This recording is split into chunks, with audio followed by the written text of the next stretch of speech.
Welcome back to a conversation with a Trainerhead.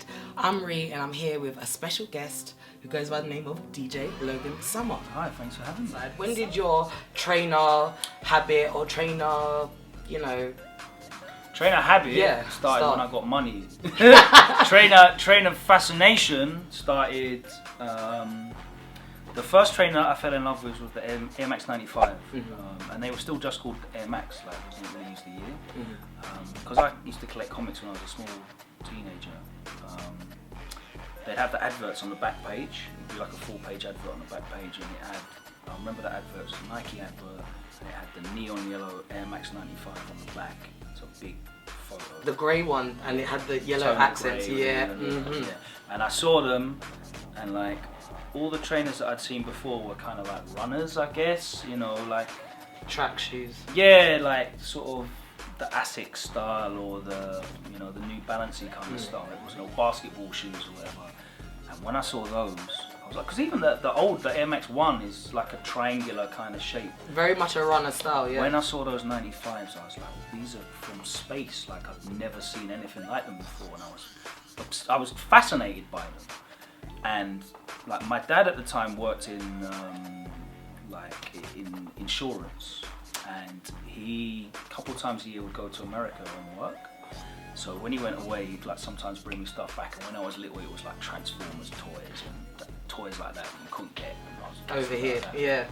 Now I'm in my teens and I'm like, yeah, I want these. Like, can you get me the Air Max? Can you get me the Air Max? I didn't rip the back page off the comic because got to keep the comics in good connection. Of course, otherwise you can't resell them. I just said, can you get me the Air Max? And he went to America and he came back and he had Air Max 96.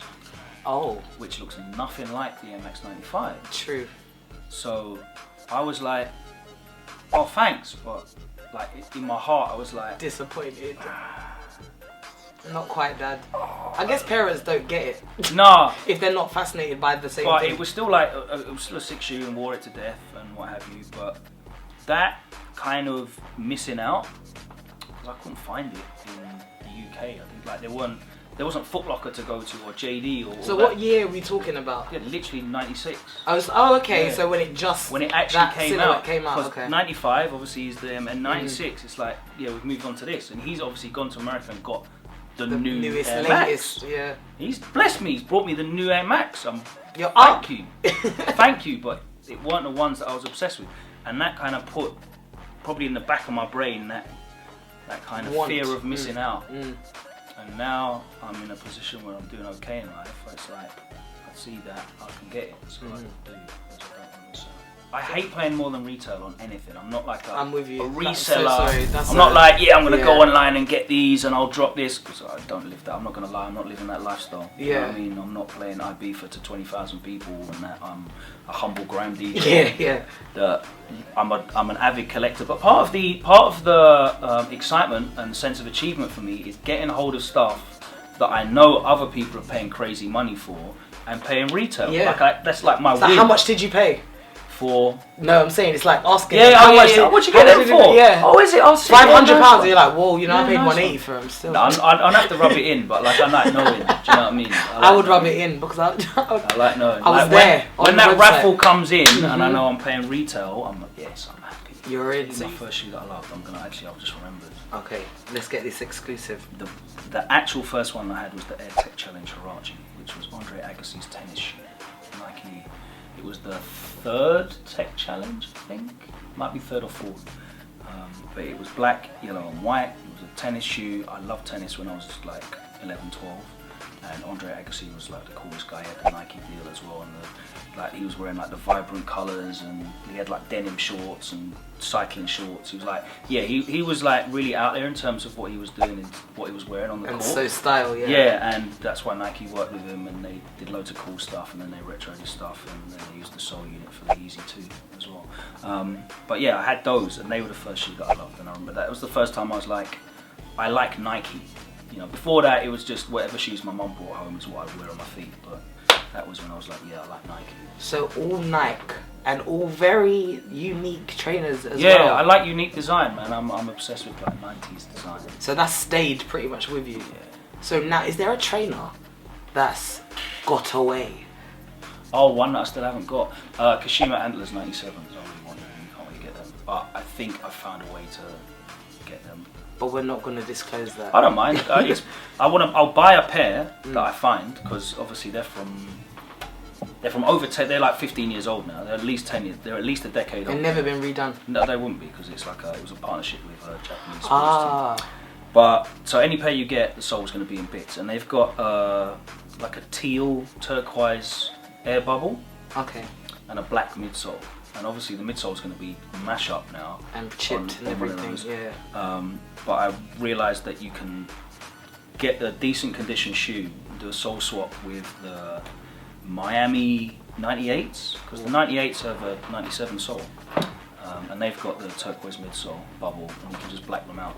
What would you say as well is like a grime crepe, or a crepe inspired by grime, or grime inspired synonymous crepe? With yeah, definitely that go hand in hand. I mean, definitely the TN, 100% the TN.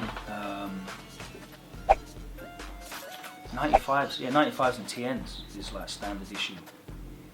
Definitely. And your favourite colourway of both of those? Do you have a favourite colourway of either of those? My favourite 95 colourway is definitely the OG neon yellows, because they're just so classic and they mean so much to me. Favourite TNs? Now that they've retroed the OG colourways, the original orange tiger ones. And like the blue ones as well. Yeah, the blue and the purple, I've got all of those. Yeah, I'd probably say the volcanoes that I haven't got, maybe just because I haven't got them, but I think they look crazy. Volcanoes, if you're out there, a potential owner is in pursuit. Can you tell me something about the ones you're wearing right now as well? So I've got the Mint 98s. I saw a guy on Instagram called StylesP84, who's a pretty cool sneakerhead, and he's got like a bunch of joints. And this kind of tonal grey, again, it throws back to the Air Max 95, the OG Air Max 95. And he has a pair of these that are OG colour, I think from '99. But rather than mint, it's blue. And I just love the tonal grey. Is it that like royal blue, or is it like it's like a royal blue. And obviously they've never been retro, but I just saw the tonal. So I know they did those, and they did like a chili red or pimento red or whatever red it is. Pimento's chili anyway, isn't it? So, I think so. But like, there's a few colorways that they've done in the past. So when I saw these, I was like, they're just super clean. And I know when the weather's nice, I can just wear a grey jogging bottoms and this and a lovely, light t-shirt, this lovely, you know, sweatshirt or a t-shirt or whatever, you know, and it will go together lovely. And I like picking up stuff like this more than picking up a hypebeast shoe. The typical one that, you know, everyone's going for. Yeah. Yeah. Like me, I've got chunky legs. So like for me, Vapor Max, I feel weird on my feet. Because they're really narrow. And like people with mad thin legs, Vapor Max look like nang. thin feet as well, thin feet. Like they're very spindly, thin, sleek shoes. Yeah. Like most of the shoes that I wear are quite bulky, 95s. I know when you said 95s, it's a very stable, strong shoe. Yeah. Do you know what I mean? Like I'm hop, skip and a jump away from wearing Balenciagas. Do you know what I mean? Oh gosh. We're down at Just CopIt, Stockwell Avenue, Brixton. Okay. And this is the trainer wall, the infamous trainer wall. I want you to tell me which ones you love, which ones you hate, which ones you have, and which ones you might see and you're like, you know what, I want those. The SK Airs. Oh, we got the step ladder. Supreme Hypebeast step ladder. Yes. So you love these? Yes. I was really happy when Skepta gave me a pair at the Boy That I Know O2 show. Dope. Do you think it emulates grime as well? Yeah, I really like it. It's a throwback to the old, I think it was the TLs, the colourway. G-Warism is a guy that helped put this collab together. Gary, he's passed away now, but he's a sick guy, helped with a lot of collabs. This is actually the most comfortable pair of 97s I own as well. When I got these, I wore these every day for a month. I said, right, you know, only these for a whole month. So there was a million trainers in the loft and you just decided to ignore it. them? It was my brethren's shoe with Nike, do you know? Yeah, like, that's massive. That means to me. Yeah. The only person I really knew had a shoe with Nike before that was Dizzy, and Dizzy was so gone that I didn't really know him. Yeah. I couldn't say that I'm friends with Dizzy. Yeah. But Skepta's my friend. Like, And your friend did I've been poor with Skepta together. Yeah. We've all been in a car together, chipping in for petrol, driving down the motorway to get to a rave together to get a couple hundred quid. Yeah. And now he has a trainer with Nike. One of the biggest brands in the world. That's got his own logo on it somewhere. It's on the somewhere. Yeah, there's in there. SK Air. He's got his own logo on the shoe. Yeah, cold. Me, And it's that means so much. That is cold. And they're sick. Yeah. Like it's not even like, oh yeah, my brother's got a shoe with Nike. It's a bit dead still, but yeah, big him up. I love them. They're sick and so comfortable. So, more about DJ Logan Sama. When did you start DJing? Because I know you're known for grime, but did you start DJing as a grime DJ? When I started DJing, grime didn't exist. I started collecting records in like 99, 2000 when I was in uni. And like, so that's still garage. But I always like the darker garage. Like I like EZ more than like the two-step.